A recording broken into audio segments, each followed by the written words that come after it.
Welcome to my video, and this is a tutorial on how to quick set up the RPG Maker MZ Spin Top Battle. To explain a little bit more, this is more like those old days where you have those Beyblades select your own. So we're gonna go open the project that it comes with. We're gonna just launch the game for me to just show you what it's about. So we go straight to new game.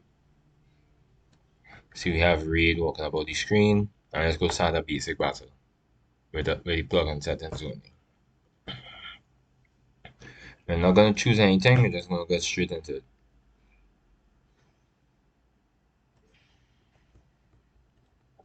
And as you can see, you have a little battle here going on.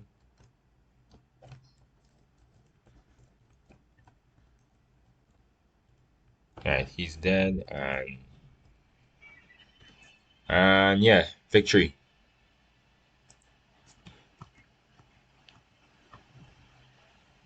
And that's it. That's how you do the battle. Now, let's start by opening a fresh project. We're going to go into new project. We'll call this project 2. Hit the OK.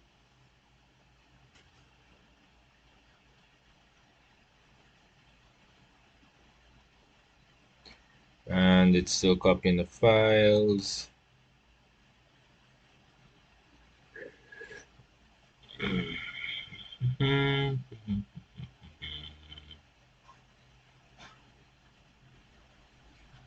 Right, we've been set up. Good. Let's go to the first step. First step, we have to load the plugin into the project by placing it in the directory js/plugins. And then opening RPG Maker, opening the plugin manager, and loading it into the plugin list. That'll be, let's go straight to SpinTop, the project folder that the game came in. You will see the plugin here, synrec_SpinTop. Control C, go right back to our project directory, project 2, JS, plugins, and we'll just paste it there. Then we open RPG Maker MZ, go to the plugin list, and synrec SpinTop, load that, and we're done. Really OK, save, make sure to save, and that's that. That's step 1. Step 2, create the projects, create the folders, in the image directory called spinners, spinner equips, and spinner arenas. Now, we could do this, or we could just go straight to SpinTop, go straight to image, and we already have these folders here created already. Inside of these folders also contains demographics that you can use to set up your project as well. So you just copy and paste these folders, Control C, and let's go right back to MZ, project 2, go to image, and just Control V. And that's step 2. Step 3, add an arena graphic and collider text file to the spinner arenas folder. The arena graphic must match the game resolution. If using rect collider, or must be as yeah, this is written really bad. I'll probably reword this on when I complete this video. But yeah, basically what this means is that you had to match up your graphics to your screen resolution. This means that you see that how test 1 has a resolution of 1280 by 720. I would then have to go into my project, go to tools, database, go to system 2, and change these values to 1280 by 720.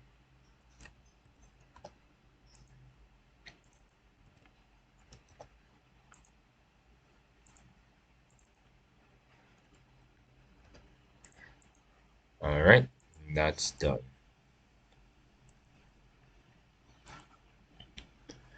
Good. In the plugin parameters, look for this section labeled Default Arena Settings and set the arena graphic default and boundary default. Then go to the enemy. Well, let's do this part here first. We're going to set up the default arena graphic. So we go to default arena settings, that's here. And then we go to default arena graphic, that's here. The directory is spinner arenas. We're going to use test one. And since it's a rectangle, it's already set to rect. So you don't need to really do anything there. And we just hit OK, apply, OK, save. And then go to the enemy spawn locations and actor spawn locations and set up the spawn points for enemies and actors. Please note that the position of x equals 0 and y equals 0 is the center of the arena and is by default occupied by the player. For a resolution of 1280 by 720 and x position of 640 will mean the furthest right of the arena. That would be if we open this thing here. Well, game will take a little while to load, so right. So for this graphic here, I'll just set up some grids so it could be seen. 640 by 360. Right, and then view, show grid. Good. So if you set the x value to 640, it will be over here. If you set the x value to negative 640, it will be over here. Conversely, if you set the y value to minus 360, it will be up here to the top. And if you set y to 360, it will be below here. You could use those to set up the colliders as well. The same rules are set to set when setting up colliders later. Yeah. So let's go set up some battlers, battle positions. So that's here. Enemy spawn location, we'll just take X to be at the half point, so we use 320 and 0. You're just going to set up two enemies and minus 320. So it'll be to the right and the left of the player. Good.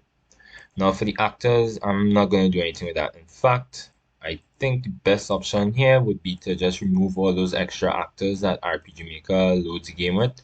So I'm going to take off Michelle, Casey, and Elliot. I just leave Raid. Raid is the OG. Right. Alright, with that done, we're basically done setting up the enemies and the actors. And now we have to add a battle spinner graphics to the spinner folder. That would be something like this thing here. These test graphics here for the spinners, which is test 1 and test 2. And then this is required. Without it, the game will produce an error. This graphic is used to calculate collisions, and as such, a minimal amount of blank space is required. Is necessary to avoid weird collision effect. When I say minimal, I mean like don't use too much blank space inside of the image itself. So like you have this star. No, you see how it has this little bit of blank space here? That's okay, that's fine. It won't really affect the image too much, but let's say scale the canvas up to, let's say 256 and 256. Right. All this blank space here is going to be a problem. You're going to have the star spinning all over the place kind of crazy because it's spinning on the central point, this central axis right here. This central axis right here is where it spins on. But yeah, the star to the top left, and the star is also very, very small. So it's going to look like something, the star is hitting something, but it's really just a whole big bunch of blank space hitting. Alright, just undo this nonsense. Right. Now we have to open the project after setting up the spinners inside the spinner folder. That's these here again. And then we have to apply the node tag to the battlers, and the battlers will be the actors and enemies.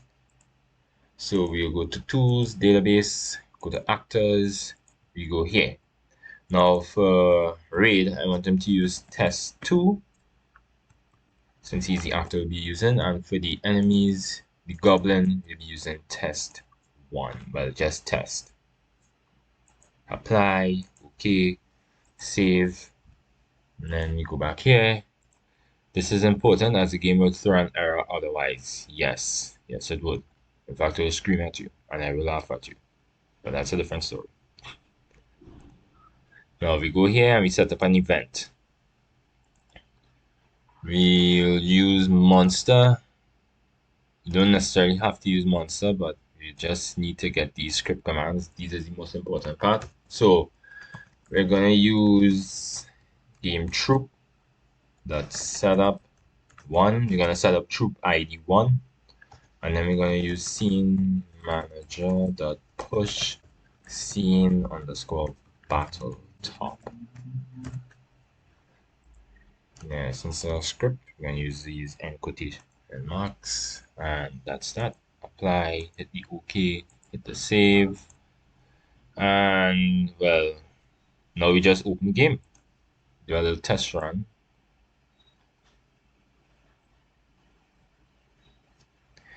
New game, hit that. Please set up an actor, enemy spawn. Oh, right. We have to at least set up one actor spawn.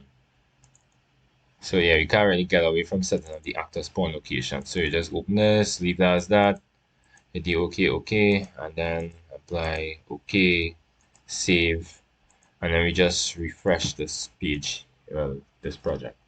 F5 to refresh it.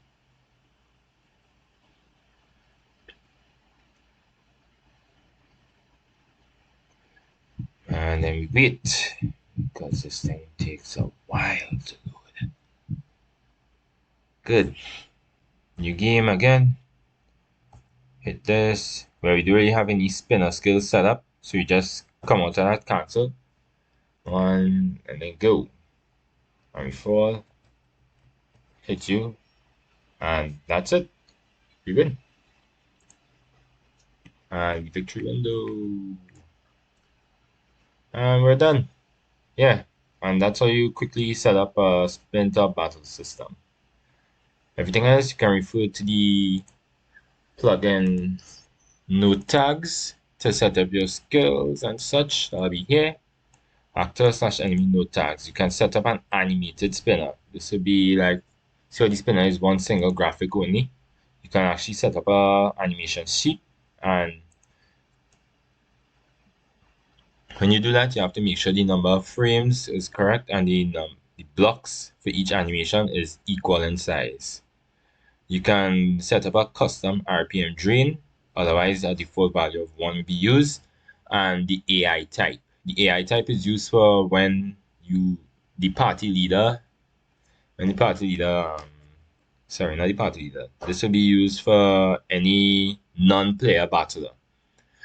So he'll have chase, he'll be chasing down the nearest battler, flee will be fleeing from nearby battlers, and smart will be chasing until the durability is low enough, and then it'll start to flee. Yeah, you can read that. Right, this is the nice part here.